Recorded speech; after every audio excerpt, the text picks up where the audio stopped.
जय सद्गुरुदेव, जय पद शरणम।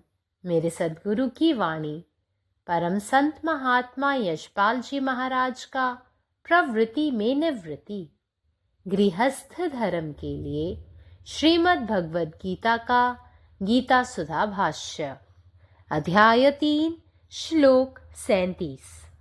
श्री भगवान उवाच काम एष क्रोध एष रजोगुण समुद्भवः महाशनो महापापमा विद्धयेनमिह वैरिणम्।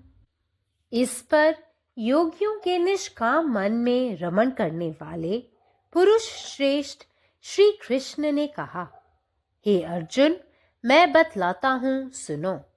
भाई, यह बलात्कार करने वाले काम और क्रोध ही होते हैं।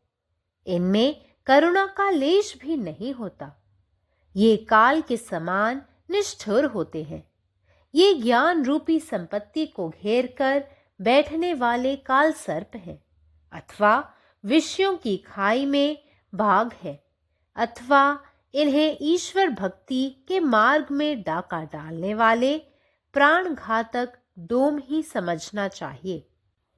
इनकी उत्पत्ति रजोगुण से हुई है, पर जान पड़ता है तमोगुण को यह बहुत प्यारे लगते हैं। इसीलिए तमोगुण ने प्रमाद और मोह आदि अपने स्वभाव धर्म इन्हें दे दिए हैं।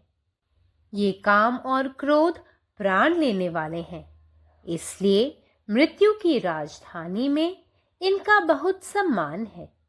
जब एक बार इनकी भूख शुरू होती है, तब समस्त विश्व भी इनके एक ग्रास भर भी नहीं होता।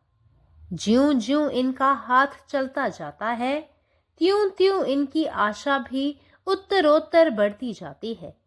इसी प्रकार आशा की छोटी बहन भ्रांति भी इन्हें बहुत प्रिय है। वह भ्रांति ऐसी है कि जब यह एक बार सहज में अपनी मुट्ठी खोलती है और उसमें कुछ लेना चाहती है, तो फिर उस मुट्ठी में 14 भुवनों का भी पता नहीं चलता। तृष्णा का निर्वाह भी इसी की दासता के बल पर होता है। मोह सदा काम क्रोध का बहुत सम्मान करता है और अहंकार भी इनके साथ लेन देन का व्यवहार रखता है, और इसीलिए वह जिस तरह चाहता है उसी तरह सारे संसार को नचाता रहता है। जो दंभ सदा सत्य का सार निकालकर असत्यता का भूसा भरता है, वह भी इन्हीं सबके संसार में निवास करता है। इन्हीं ने शांति को लूटकर माया रूपी भिखमंगिन का श्रृंगार किया है और उससे साधु मंडली को भ्रष्ट किया है। इन्हीं काम और क्रोध ने विवेक का आश्रय स्थल उजाड़ा है। वैराग्य के शरीर पर का चमड़ा उधेड़ डाला है और जीते जी उपराम का गला घोंट डाला है। इन्होंने संतोष रूपी वन को उजाड़ा है, धैर्य का कोट तोड़कर गिराया है और आनंद का पौधा उखाड़ कर फेंक दिया है। सुख के अक्षर पोंछ डाले हैं, उनका नाम भी नहीं रहने दिया, और संसार में मनुष्यों के अंतःकरण में तीनों तापों की आग लगा दी है। ज्यों ही ये किसी के शरीर या अंग में आकर लगते हैं, त्यों ही जीव के साथ भी चिपट जाते हैं। ये चैतन्य तत्व के पास ही ज्ञान की पंक्ति में घुसकर जा बैठते हैं, और जब एक बार अपना कार्य आरंभ कर देते हैं, तब फिर किसी प्रकार रोके नहीं रुकते। ये बिना पानी के ही डुबो देते हैं, बिना आग के ही जला डालते हैं और बिना बोले ही प्राणी को अपने चंगुल में फंसा लेते हैं। ये बिना शस्त्रों के ही मार डालते हैं। ये बिना कीचड़ के ही जीवों को नीचे धंसा देते हैं, बिना जाल के ही पकड़ लेते हैं और अपने उत्कट बल के कारण किसी से हार नहीं मानते। मनुष्य को बिना इच्छा पापों में नियुक्त करने वाला न तो प्रारब्ध है और न ईश्वर ही है। यह काम ही इस मनुष्य को नाना प्रकार के भोगों में आसक्त करके उसे बलात्कार से पापों में प्रवृत्त कराता है, इसलिए यह महान घातक है। Desire is the most destructive foe of man. When this desire is obstructed, it transforms itself into wrath or anger. The Lord, therefore, treats both as one.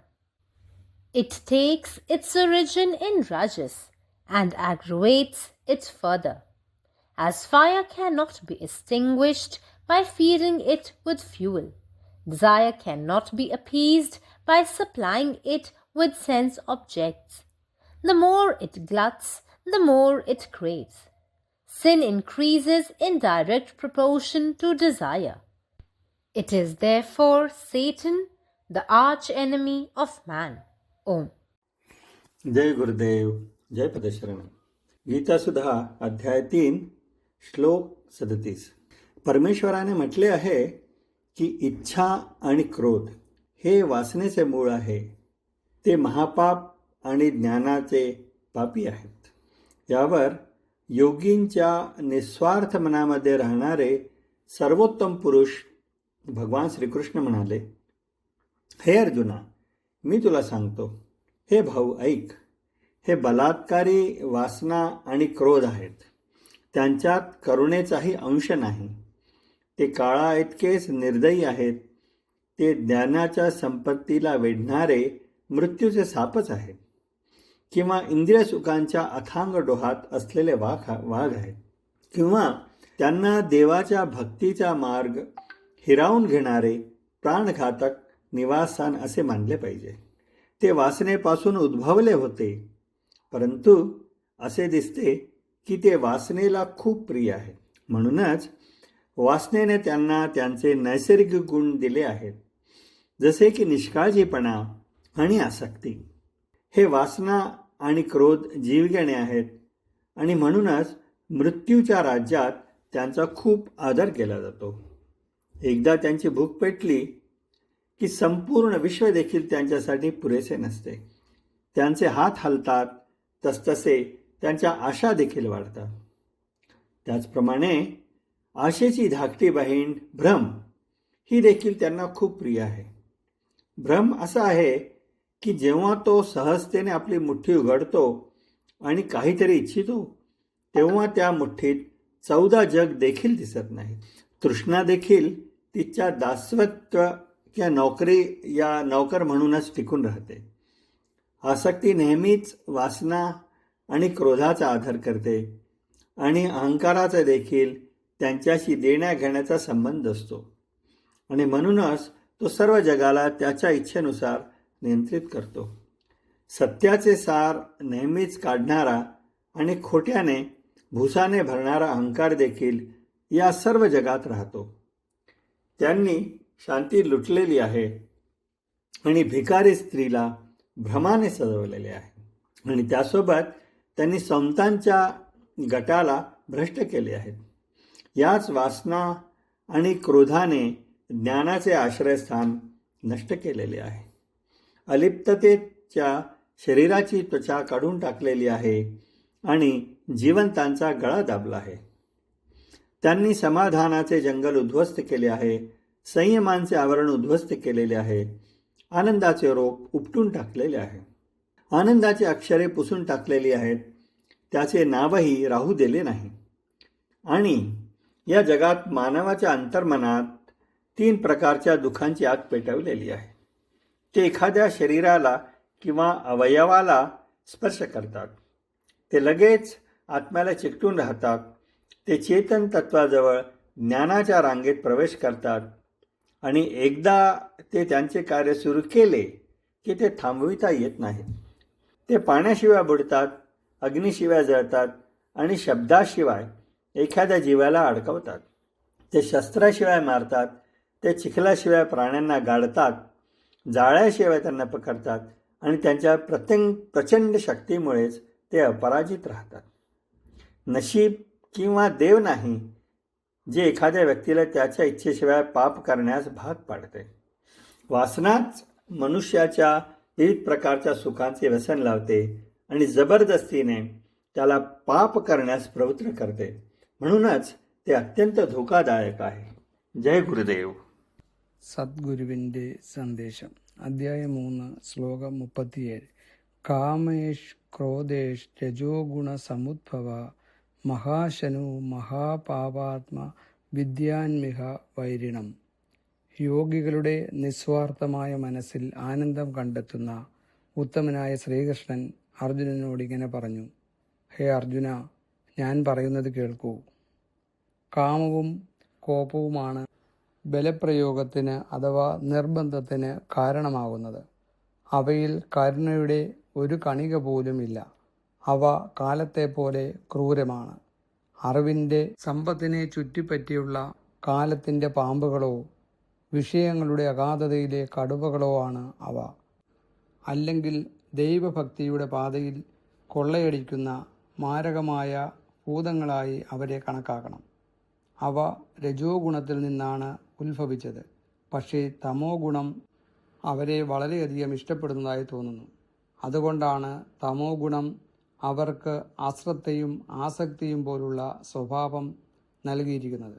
കാമവും കോപവും ജീവൻ എടുക്കുന്നവയാണ്. അതിനാൽ അവർ മരണരാജ്യത്തിൽ വളരെയധികം ബഹുമാനിക്കപ്പെടുന്നു.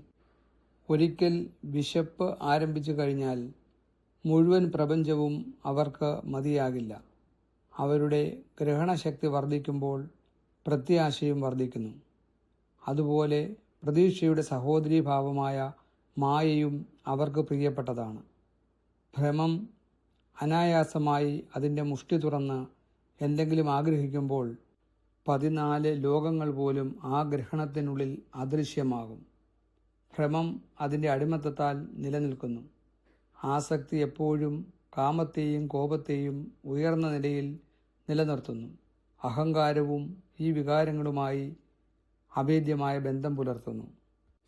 ഒരു വ്യക്തിയെ അവരുടെ ഇച്ഛാശക്തിയില്ലാതെ പാപങ്ങൾ ചെയ്യാൻ നിർബന്ധിക്കുന്നത് വിധിയോ ദൈവമോ അല്ല.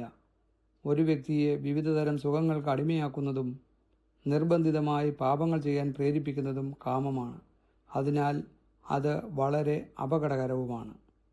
പരമാത്മാവ് നീ തന്നെ, നിന്റെ ఇష్టం పూర్ణమాగట్టే. జై సద్గురుదేవ్, జై పదశరణం. నా సద్గురు సందేశము గీతాసుధ పరసత్ మహాత్మా శ్రీ శివాజీ మహారాజు వారిచే ప్రతిపాదించబడిన ప్రవృత్తిలో నివృత్తి గృహస్థ మార్గంలో గీతాభాష్యము అధ్యాయం 3 కర్మయోగము శ్లోకము 37. శ్రీ భగవాను వాచ కామయేష క్రోధయేష రజోగుణ సముద్భవ మహాశనో మహాపాప్మ విద్యేన మిహ వైరిణం. దానిపై యోగుల నిష్కామ మనసుల్లో విహరించు పురుషశ్రేష్ఠుడైన శ్రీకృష్ణ పరమాత్మ ఇలా తెలియజేశారు: ఓ అర్జున, నేను తెలియజేస్తున్నాను విను.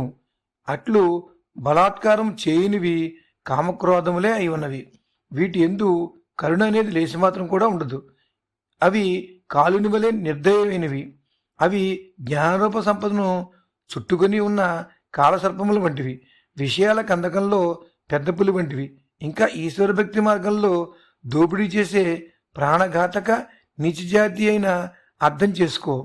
ఇవి రజోగుణం నుండి ఉత్పన్నమైనవి, కానీ ఇవి తమో గుణములకు ఎంతో ఇష్టమైనవిగా తెలియజేయబడుతున్నవి. అందుచేతనే తమో గుణము నిర్లక్ష్యము, మోహము మొదలైన తమ స్వభావ ధర్మమును వీటికి ఇచ్చింది. ఈ కామక్రోధములు ప్రాణములు హరించేటటువంటివి. అందుచేతనే మృత్యురాయుధాల్లో వీటికి ఎంతో గౌరవం ఉన్నది. వీటికి కానీ ఆకలి ప్రారంభమైందా, అప్పుడు సమస్త విశ్వము వీటికి ఒక కమలమంతా కూడా కాలేదు, అంటే ఒక ముద్దంత కూడా కాలేదు. ఏ విధంగా వీటి హస్తములు విస్తరిస్తూ ఉంటాయో అదేవిధంగా వీటి ఆశ ముందుకు పోతూ అధికమవుతూ ఉంటుంది. ఇదే విధంగా ఆశ యొక్క సోదరి భ్రాంతి కూడా వీటికి ఎంతో ప్రియమైనది. ఈ భ్రాంతి ఎటువంటిదనగా, ఒక్కసారి కానీ ఇది తమ గుప్పెడు విప్పిందా, ఆ గుప్పెట్లోకి ఏదో ఒకటి తీసుకోవాల్సిందే. ఆ గుప్పెట్లో 14 భువనములు కూడా కనిపించవు. వీటి యొక్క దాస్యత బలంపైనే తృష్ణ యొక్క కార్యకలాపములు కూడా జరుగుతున్నవి. మోహము నిరంతరము కామక్రోధములను ఎంతో గౌరవిస్తూ ఉంటుంది. అహంకారం కూడా వీటి నుండి ఇచ్చిపుచ్చుకునే వ్యవహారములు చేస్తూ ఉంటుంది. అందుచేతనే అది ఎలా కోరుకుంటే అలా ఈ ప్రపంచమునంతటిని నర్తింపజేస్తూ ఉంటుంది. నిరంతరము సత్యసారమును తీసివేసి అసత్యమని పిప్పిని నింపే దమ్మము కూడా వీటి ప్రపంచంలోనే నివసిస్తూ ఉంటుంది. ఇదే శాంతిని దోపిడీ చేసి మాయనే భిక్షగత్తెను అలంకరిస్తుంది. ఈ కామక్రోధములే వివేకస్థానమును నాశనమునర్చుతాయి. వైరాగ్య శరీరంపై చర్మమును ఒలిచివేస్తాయి. జీవి యొక్క కంఠమును నిలివేస్తాయి. ఇవే సంతోషమనే వనమును ధ్వంసమునర్చి, ధైర్యమనే కోటను కూల్చివేసి, ఆనందమనే పొదను పెకలించి విసిరివేస్తాయి. సుఖమనే అక్షరమును తుడిచివేసి దాని పేరు కూడా లేకుండా చేసి ప్రపంచంలోని మానవుల అంతఃకణములో త్రివిధ తాపములొచ్చే మంటలను రగులుస్తాయి. ఇవి ఎవరి శరీరము లేదా అంగములోనికి కానీ వచ్చాయో వచ్చినంతనే ఆ జీవితో అతుక్కుని పోతాయి. ఇవి చైతన్యతత్వం దగ్గర జ్ఞానపంక్తిలో చేరి కూర్చుంటాయి. ఒక్కసారి కానీ తమ పనిని ప్రారంభించాయో ఇక ఏ విధంగానూ అవి తమ పనిని ఆపవు. అగ్ని లేకుండానే కాల్చివేస్తాయి. మాట్లాడకుండానే ప్రాణములను తమ పంజరంలో బంధించి వేస్తాయి. ఆయుధములు లేకుండానే చంపివేస్తాయి. బురద లేదా ఊబి లేకుండానే జీవులను దిగలాగి వేస్తాయి. ఉచ్చు లేకుండానే బంధించి వేస్తాయి. గొప్పదైన తమ బలంతో ఎవరి చేత ఓడింపబడలేవు. మానవులను వారి ఇష్టం లేకుండా పాపములందు నియుక్తులను చేసేది ప్రారబ్ధము కాదు, పరమాత్మ కాదు. ఈ కామమే మనుషులను నానా విధములైన భోగములందు ఆసక్తులు గావించి వారిని బలవంతముగా పాపములందు ప్రవృత్తులను గావిస్తోంది. అందుచేతనే ఇది కూడా ఒక గొప్ప హంతకి. పరమాత్మ నీవే ఉన్నావు, నీ ఇష్టమే నెరవేరాలి. జై సద్గురుదేవ్, జై పరశరణం. अखिल भारतीय संतमत सत्संग पंजीकृत दिल्ली, मुख्यालय B20 CC colony, Rana Pratap Bagh के सामने, दिल्ली। सत्संग आश्रम संत यशरूप तपोभूमि परिसर, अनंगपुर, जिला फरीदाबाद, हरियाणा।